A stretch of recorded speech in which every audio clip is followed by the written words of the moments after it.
All right, everybody. What's the current state of affairs? Well, we've got a little bit of this thing figured out.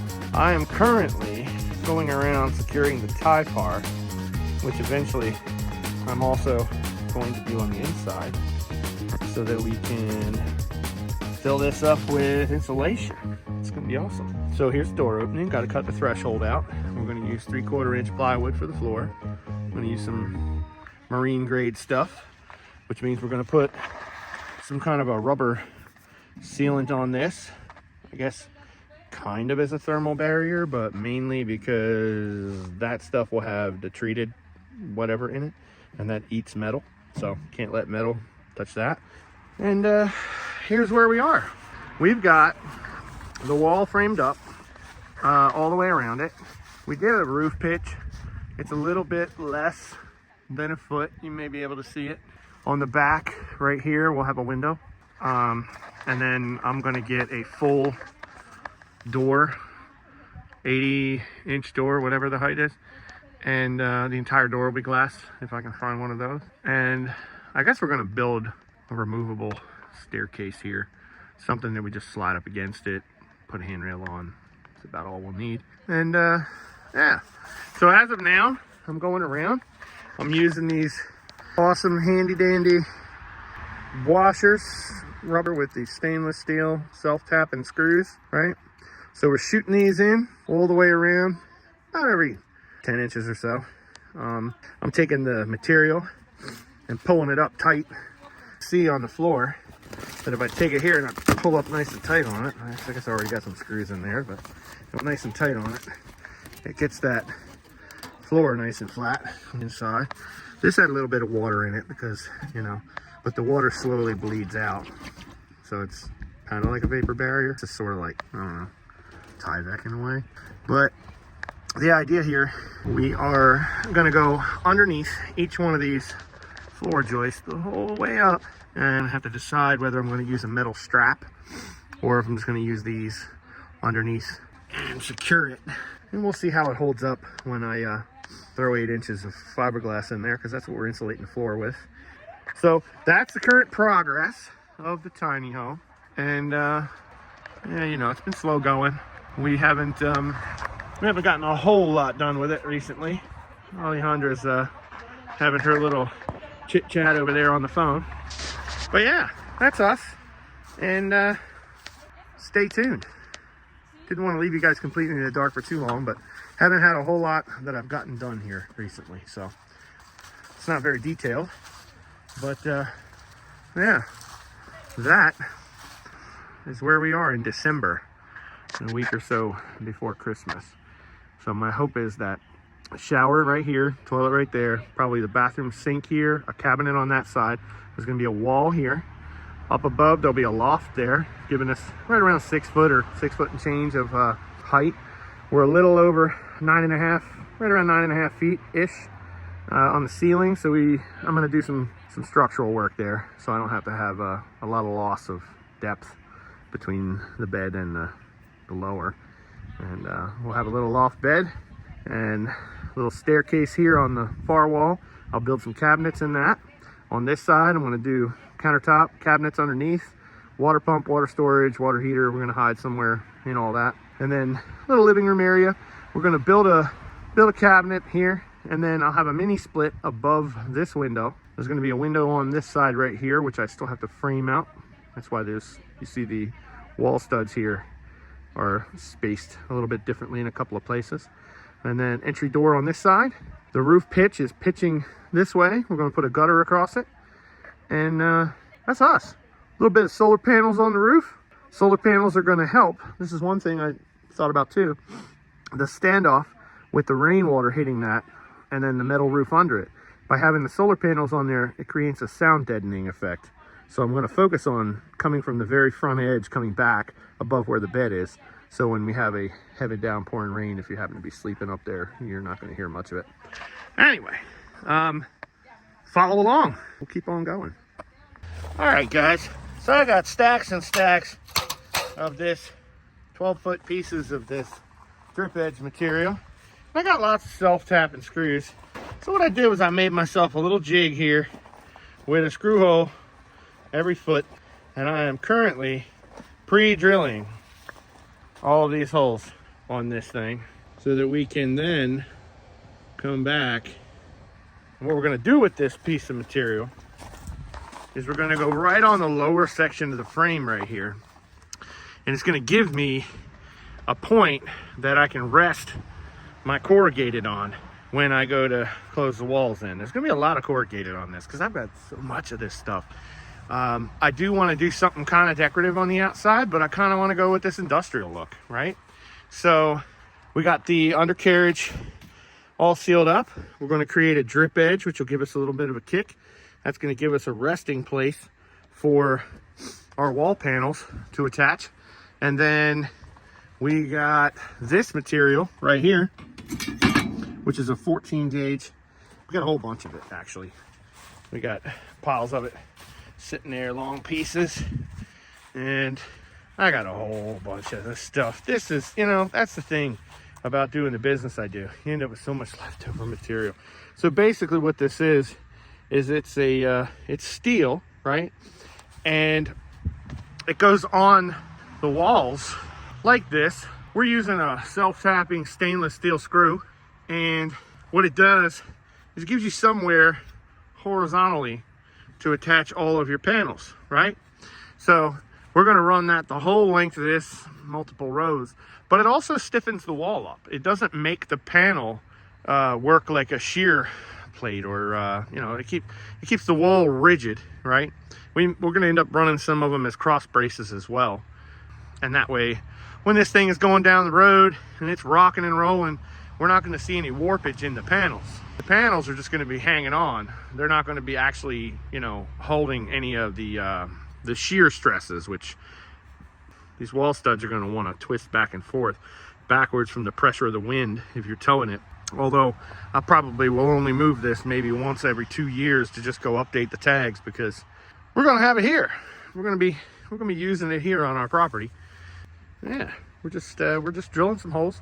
We're going to get us that ledge all the way around the bottom, and then I'm going to start closing it in.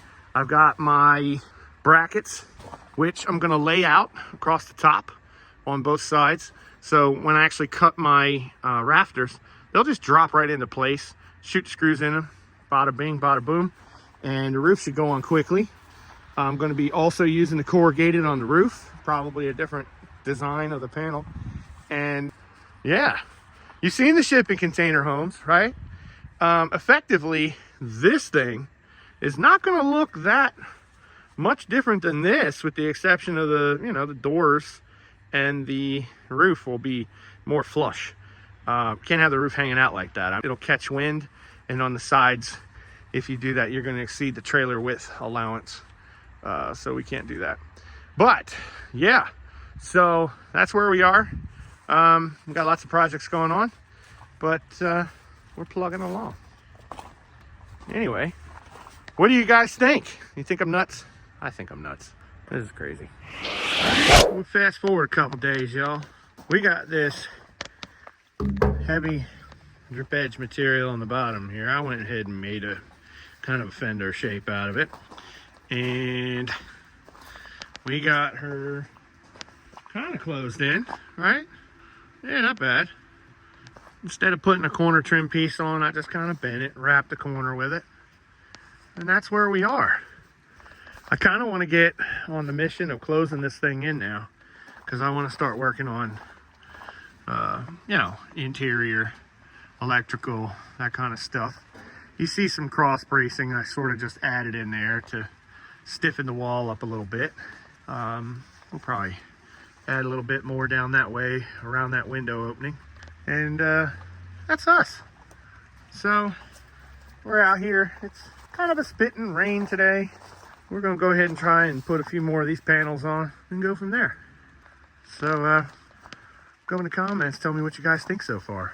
I had a buddy of mine come down here and told me that he's seen these tiny homes on trailers built with 2x4s, and that what I'm doing here is ridiculous overkill because this is all heavy steel. But I don't know. I feel better about it because of all the you know, the added weight and the strength and all that stuff.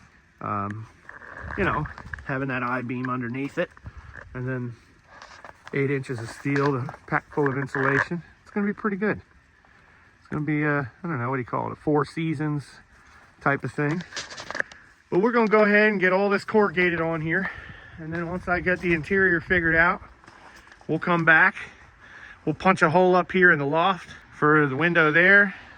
Might have a window here in the bathroom. Maybe another one on the staircase somewhere. And I plan to put one in the back with the mini split above it. And our entry door is on what is effectively the passenger side. As you can see there, we cut the bottom sill out of it. I still need to frame up the top of it, but that'll be a nice 36-inch wide door. And that's where we are. So, yeah. Questions and comments, put them below. We'll see you later. Another cold, freezing night out here, fellas. Ladies and gentlemen. Anyway, I'm going to take some of these interior braces off. That silver one right there. And I got a little bit left to do here. I got to get this strip edge around there, up over the fenders, and down to the end. Just like I did here on the front. It looks like a damn shipping container, right? That's about what it ultimately looks like. Until we start punching windows in it. We are doing the roof with wood framing. For God's sakes, don't ask. I ran out of metal that I could use for that. But we're going to be cutting some holes up here for a window in the loft. Probably cutting a hole here for a window in the bathroom. There's going to be a staircase somewhere here above the fender. Probably be cutting a hole in the front of that. And then right here on the back end, we're going to have one in, I guess you could call it the living room area. So that's where we are so far. My plan is to put an inverter mini split AC heat pump thing right here in the bottom corner. This is going to be a window, and the mini split head is going to be up here. So there may be, I don't know, some exterior conduit or whatever here for the refrigerant lines. But let's look. It is a cold night out here. I've been out here all day, getting a little nipply, a little cold, and I think we're going to call it. So yeah, so that's where we are. We did spin the thing around. Hopefully in the next couple days, before we get rain on Saturday, rain, snow, whatever they call it, we will have a roof across there and get the metal across that and be doing something inside, hopefully. As you can see it over here, haven't figured out, probably gonna have to cut something out of there once I figure it out, but this is the door opening. We're gonna have like an L-shaped sitting area there. My plan to build that is to build some storage underneath it. What my hope is that the mini split compressor is going to be on the outside of that wall. The wall's 4 inches thick. We're going to fill that with insulation. This is going to be filled with insulation. Put some extra bracing here, and I'm going to blow some foam in there to kind of like stiffen that up so that if there's any vibration from the AC heat system, we don't have any issues there.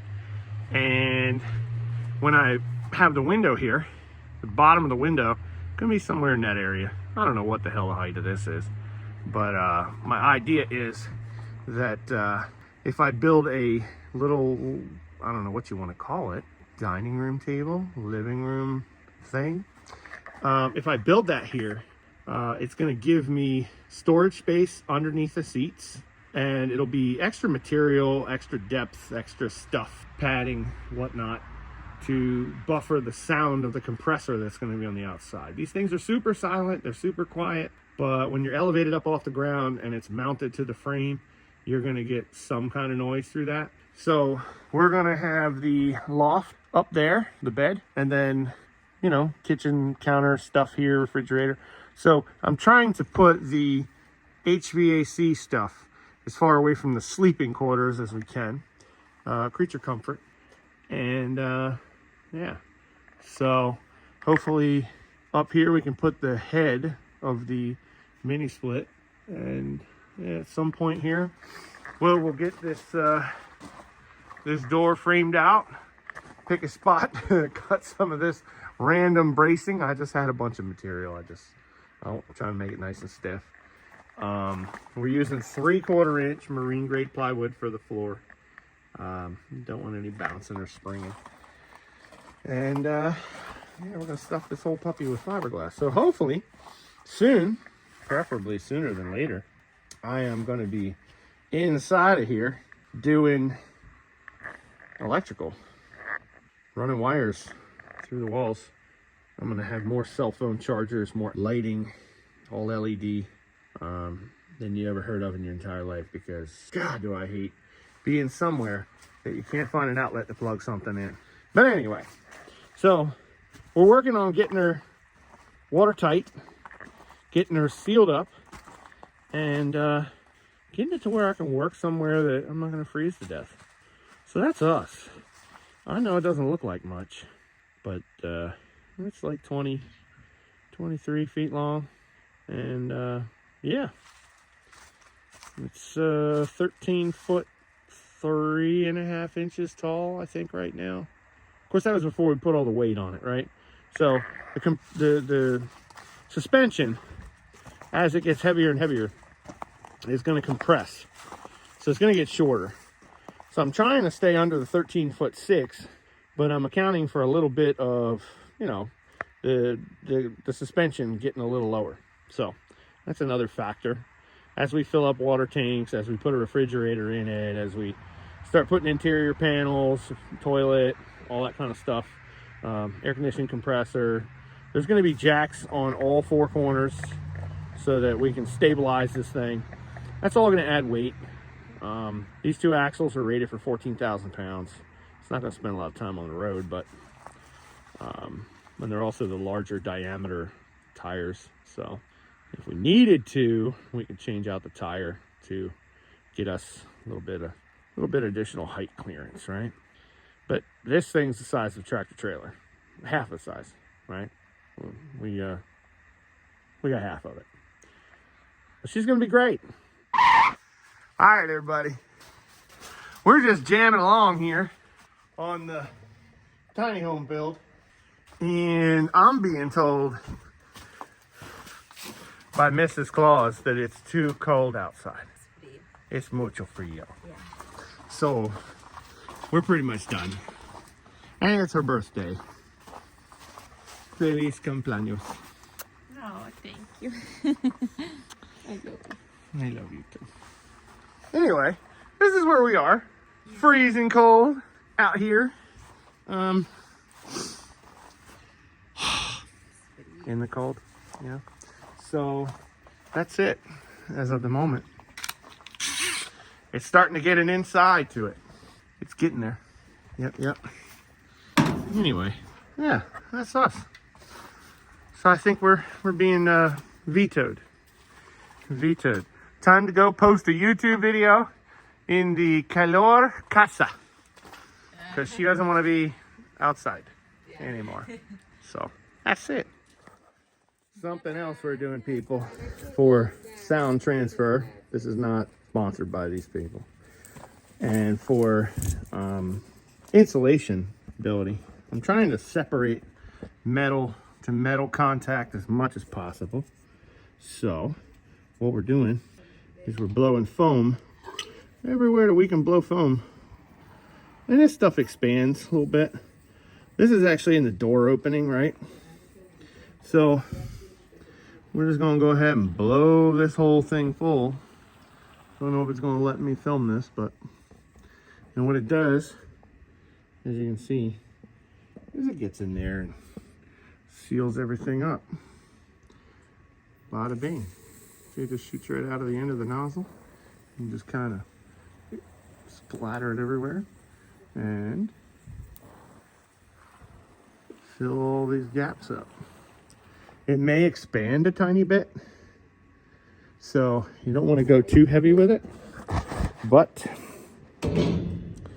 it will act as a sound deadener. and also insulation. Pretty good stuff. Yep. Bada bingo. Just like that. All right, people. So this is the current state of affairs on this beautiful sunny day. It's freezing out here. So we're cutting up material, 2x6 material. We have the whole entire thing closed in. We got walls. We don't have the floor in yet. We got lots of wiring, plumbing, all that stuff. I'm holding off on that. But we don't have a roof, you know? That's it. That's the roof. That's what we got. Just the sky above. So, the exterior is completely done, except for a little bit of trim pieces I got to put on the corners here. I got a couple corners I got to do some trim to. But that's her. Cut with a little bit of a pitch on the roof. And we'll set up Rainmore collection on that when we get it all done. As of now, it effectively looks like just a big old rolling shipping container. I've decided that I want to finish doing all of this framing stuff first before I start punching holes in the wall to put windows in. And we've been using lots and lots of this blow foam, and we've done a lot of sealing and stuff. So I'm basically building basically a ladder like this here. I'm gonna build 2 of these, and then I'm just gonna plop one here, plop one there, anchor them down using all those Simpson ties and, you know, those little brackets that I made because I had a bunch of leftover stuff, you know. I still got my little step here. So I picked up a bag of these, big old bag of those. These are call them hurricane ties, right? So they'll get attached to the wall. They'll go up onto the side of those 2x6s, right? The whole way down the wall, right? And I'll also add some of my own. And then as far as the wood goes, this will be what attaches it to the wood, right? I'll screw it right into the wood rafter. This isn't the bracket, but I'm using, you know, that bracket. These are 1.5 inches, so they should go right to the other side. And then as far as attaching to the steel, we're using stainless steel self-tapping screws, and that's that. So as far as the inside goes, I have done blow foam all around to seal all those gaps in, you see right around there. So as far as the wall cavity is concerned, it's going to be completely sealed from the outside, and then we'll do vapor barrier on the inside, because that's what you do with insulation. So we're going to use unfaced insulation because I've got a whole bunch of it. And then when I get done, I'm gonna come in here with plastic and put plastic over everything and just seal it up as much as possible, because we can always add ventilation, but you can't easily take away ventilation, right? So underneath the floor, it breathes a little bit, obviously, because it did rain here like a lot 2 days ago, and obviously we have no roof. That's our big problem right now. So it ran in and it flowed right out. So it did its job. I'm gonna have to get in here when the roof is done and vacuum all the dust and crud. We're gonna put, I'm gonna have to check as far as corrosion. If anybody knows if boric acid, because I don't like the word acid, if anybody knows if boric acid is corrosive to metals, I mean, I know I can Google it, but I'm just thinking right now. Go ahead and put it in the comments, because boric acid is a natural bug killer, bug repellent. Ants, roaches, spiders, they don't like it. They don't survive it. So I've always, when I've built houses, I would, when the walls were still open, right before the drywall went in, right before all the insulation went in, we would go around and we would sprinkle boric acid inside the walls, right? underneath the floor. Your pets can't get to it. It's not toxic to humans. But basically what that does is later, you know, as you're living there, dumping sugar on the floor, you know, if bugs happen to get in, little worker ants that are searching for a food source, they won't survive it. And then you don't have to use noxious pesticides and all that in order to take them out after they've already established themselves. So I would like to do it in here, but I've never built a completely metal structure and actually use that stuff. So I don't know. It says acid. Is it really acid? Is it like corrosive? Because I mean, we use stainless steel hardware on this whole thing. She's turning out pretty good. But yeah, so that's the current situation. We got a little bit of wood here yet. These are our purlins. If you've ever built a pole barn, you know what I'm talking about. We're gonna go ahead and frame out the roof, put the purlins across, slap the metal on top. All the exposed wood is going to be wrapped in metal, and then all the little gaps, like these little gaps right here, just for the hell of it, I'm gonna go ahead and caulk them. You know, obviously stuff will drain out of the bottom, but the more sealed up the better, right? I'm gonna seal this thing up like a thermos. We're gonna blow some more foam in the walls, stuff it full of more fiberglass. Get some more of this 3/4 inch plywood, put it down, screw it to the decking. I do have rolls of this adhesive.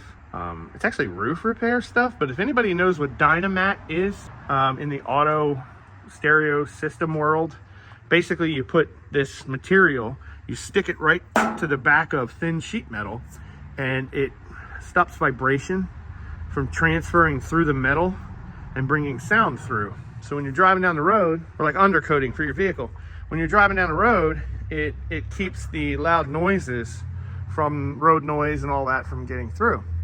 So right over in this corner where I plan to have the outdoor compressor, I blew a bunch of foam all around to tighten up the corner. But I have this material that's actually meant to fix roofs, but it's like a rubber membrane stick-on stuff. I guess maybe Flex Seal sells a brand of it. But I'm gonna go ahead and stick it on the sheet metal on the inside where you won't see it, against the back of the sheet metal. It doesn't really have any thermal insulating value, but if it keeps vibration from transferring through, I may stick it in a few places just to prevent noise transfer, so that this thing will be as much soundproof as possible. I may even stick it right on top of this when I set the floorboards down, just to give you kind of a, I don't know, it's probably not gonna do any good, but what the hell. So that's us. Still gonna get this done. Gotta go make dinner. And I got this other one to screw together. So follow along. Tell me about that boric acid if you guys know anything. Have a good day.